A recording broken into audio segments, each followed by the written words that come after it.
ऐसी बरमान घाट की बड़ी सुंदर कथा हमको प्राप्त होती है, जिसे ब्रह्मांड घाट भी कहते हैं और ब्रह्माणी घाट भी कहा जाता है। यहाँ से आगे सगुन घाट है, धुआंधार घाट है, रमपुरा घाट है, केरपाणी है, पेठेरा है, हरणी संगम है, झालोन है, सर्रा है और आगे आया है सौगंधिका तीर्थ। सौगंधिकावन तीर्थ में 100 ब्रह्मचारी रहा करते थे। उन्होंने अपने ब्रह्मचर्य के तप से वहां पितरों के लिए तीर्थ बनाया है। तो कहते हैं ना, जिनके यहाँ किसी बालक की शादी ना हुई हो, होता है ऐसा, अक्सर हो जाता है कि कई परिवारों में ऐसे भी समय निकल जाता है और शादी नहीं हो पाती है, उनके कुल आगे नहीं बढ़ पाते हैं, पर वो भी वहां जाकर के अगर तर्पण करते हैं पितरों के निमित्त, तो वह सीधा जल अपने पितरों को वहां पर प्राप्त होता है। वहां से आगे बढ़े तो ब्रह्मोद तीर्थ है। ब्रह्मोद तीर्थ में साक्षात फिर ब्रह्मा जी यहाँ आए हैं, जिन्हें आकलेश्वर भगवान की स्थापना की है। छोटे रूप में वहां ब्रह्मोद तीर्थ में भी सप्त ऋषियों ने इनकी पूजन करवाई है। सप्त ऋषि भी यहाँ पर आए हैं। तत्पश्चात वहां से आगे चले हैं तो गौरा घाट, बेला घाट, जलेरी घाट, सिद्ध घाट, राम घाट, भेड़ा घाट। अब भेड़ा घाट में तो भूल भुलैया का स्थान भी बड़ा प्रसिद्ध है, पर कहते हैं ना, समय बहुत कम है। और दूसरी बात ये है, आज हमने भी बड़ा जल्दी प्रयास कर रहे थे। हमने कल से बहुत मन में प्लानिंग बनाए रखे हुए थे। 1 बजे से हम कथा प्रारंभ करेंगे और 4 बजे तक हम पूरा कर देंगे। इसलिए हम विचार कर रहे थे कि हमारी भी ससुराल में शादी का फंक्शन आ गया है, आज लगन जा रही है। और हमरे बड़े भैया इतने से वीडियो कॉल करके बता रहे हैं। अभी भैया जी के पास में वीडियो कॉल आई, वो लोग गाड़ियों में बैठ रहे हैं, आज लगन जाना है। अच्छा, का ससुराल में शादी होना कोई है तो है नहीं यहाँ? हमारी ससुराल का तो खैर कोई नहीं। बोलो राधे राधे। आप लोगों की ससुराल का हो तो डर नहीं, अपनी का डर होता है, दूसरी की ससुराल से अपन को क्या दिक्कत क्या भैया? हमारी ससुराल को तो कोई नहीं है, और हमारे पड़ोसी हैं तो वो कहेंगे नहीं, हमको विश्वास है। बोलो नर्मदा मैया की। हमने आज बहुत प्रयास किया कि हम 1 बजे से कथा प्रारंभ कर देंगे और 4 बजे कथा को आरती की ओर मोड़ करके 4:30 बजे तक हम यहाँ से निकल जाएंगे, तो भी हम 5:15 तक वहां पहुंच जाएंगे। वो लोग तो निकल ही गए। पर एक बात बताएं, हमारा भी मन नहीं हो रहा है। बोलो राधे राधे। क्योंकि जहां कथा होती है ना, हमारा भी मन नहीं हो रहा है, क्योंकि कथा भागने में आनंद नहीं आता। आता ही क्या? नहीं आता ना। मैं निवेदन करूं कि मार्कंडेय भगवान ने युधिष्ठिर से मां भगवती जगत जननी रेवा मैया की उत्पत्ति की कथा पूछनी। आज ये क्यों सजाया गया है इतना, पता है आपको?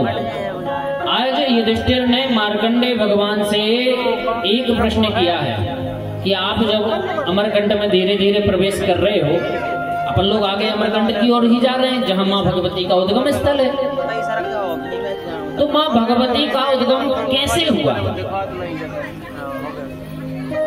आज जब उन्होंने प्रश्न किया तो मार्कंडेय भगवान ने भी बता दिया। उसके कारण तो कई हैं। एक बार भगवान भोलेनाथ अपने तप में लीन थे। कहां पर? कहते हैं विंध्य पर्वत पर। विंध्य पर्वत पर भगवान अपनी तपस्या में लीन थे, वहीं बैठे बैठे तपस्या कर रहे थे। अब जब तपस्या कर रहे थे तो उनको तो ये तो पता नहीं है कि 7 दिन में खुलेगी नींद, कि 14 दिन में खुलेगी। कहो 1 साल निकल जाए, 2 साल निकल जाए, 3 साल निकल जाए, अरे युग सहस्त्र संवत बीत जाते हैं जब शंकर भगवान अपनी समाधि को लगाते हैं। आज विंध्य पर्वत पर भगवान भोलेनाथ समाधि में लीन है। देवताओं का आगमन हुआ है, हमने सुना है। समस्त सुरसरी नदियां अपने अपने स्थानों पर पवित्र करती हैं, पर इस स्थान पर कोई पवित्र स्थान तो नहीं है।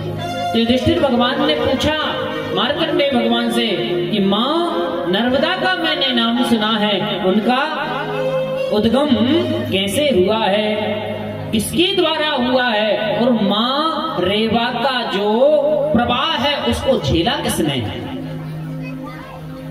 कहते हैं ना भागीरथ गंगा, भागीरथ जी लेकर के आए, शंकर भगवान ने उस प्रवाह को झेला। जानते हो आप लोग, सर में बांध लिया। उस प्रवाह को, इतना तेज प्रवाह होता है कोई झेल नहीं सकता। आज नर्मदा मैया के प्रवाह को झेलने के लिए कौन आएगा? अब जिस पर्वत पर भगवान भोलेनाथ बैठे हैं वह समर्थ है, मां नर्मदा के प्रवाह को झेलने के लिए समर्थ है विंध्य पर्वत, जिस पर भोलेनाथ स्वयं बैठे। अब विचार करो, जिस पर्वत पर भोलेनाथ बैठे हों और उसी पर्वत पर अगर प्रवाह मां भगवती का पड़ जाए तो क्या झेल पाएगा विंध्य पर्वत? नहीं झेल पाएगा। तो विंध्य पर्वत ने हाथ जोड़ करके निवेदन किए हैं, महाराज इतने प्रवाह को मैं तो नहीं झेल सकता हूँ, आप यहाँ विराजमान हैं, पर मेरा एक सुपुत्र है। कौन? जिसका नाम मेकल है। क्या है? मेकल। आपने सुना होगा रेवा मैया को मेकल सुता भी कहते हैं। कहते हैं कि नहीं कहते? मेकल सुता। मेकल सुता एक यूनिवर्सिटी भी सागर के अंदर। तो मैं आपको बताऊं कि मेकल नाम का विंध्य पर्वत का सुपुत्र कहा कि यह झेल लेगा। मेकल से बात की, समस्त देवताओं ने मेकल को मनाया है।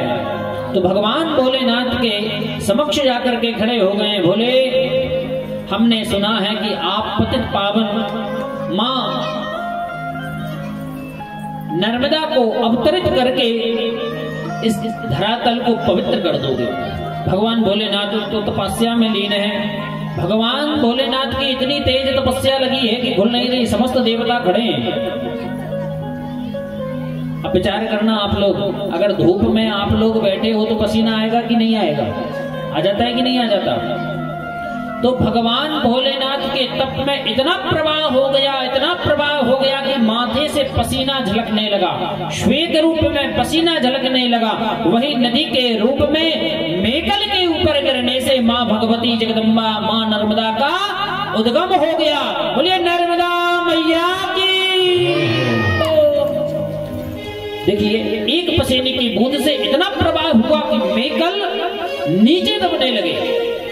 युधिष्ठिर महाराज से कहते हैं मार्कंडेय भगवान, जब मेकल नीचे की ओर दबने लगे तो विंध्य पर्वत ने भोलेनाथ से कहा, हे प्रभु, आपकी पुत्री है। भगवान की पुत्री भी तो कही जाती है नर्मदा, और मेकल सुता भी कही जाती है। मेकल ने तो धारण किया है। तब जाकर के भगवान शंकर ने धीरे धीरे किरणों के द्वारा उस नर्मदा को धीरे धीरे प्रवाहित किया है। तब जाकर के मेकल खड़ा हुआ है, और वहीं से मेकल सुता कहलाई है। बोलिए मेकल सुता नर्मदा मैया की। तो भैया आप लोगों को बधाई। पूछो काय बात की? पूछ लो भैया, टोपी वाले भैया पूछ लो, काय की? काय बात की? आज मैया आई है तो जब बात की बधाई ना दे का? देखो ना भैया, काय बात की बधाई? नर्मदा मैया की बधाई हो। आज माँ भगवती रेवा देखिए अपने यहाँ उपस्थित हो गई है। आज रेवा मैया उपस्थित हुई है, तो आइए हम लोग भी बधाई दे दें। हमारे मुख्य यजमान जी भी यहाँ नर्मदा मैया की पूजन करें, और पूजन करने के पश्चात में बधाई तो लगेगी भाई, लगेगी कि नहीं? तो भी वाले भैया आप बधाई लोगे? क्या लोगे बधाई में? क्या लोगे बताइए आगे, बधाई में क्या लोगे? हर जन्म में हरे बाबाई, हाँ हरे बाबा, ये तो हमको पता है, पर ये बताओ कि बाबा से लोगे बधाई कि मैया से लोगे? क्योंकि मैया बधाई देगी कि बाबा बधाई देगो? बताओ तो। अरे जन्मी है, कौन जन्मी है? कौन? हाथ उठा करके बताओ ना। मैया आप भी बताओ ना। हमारे मुख्य जवान जी देखिए, दोनों हाथों को ऊपर उठा ले। मैया आप भी उठा लो। अरे जन्मे है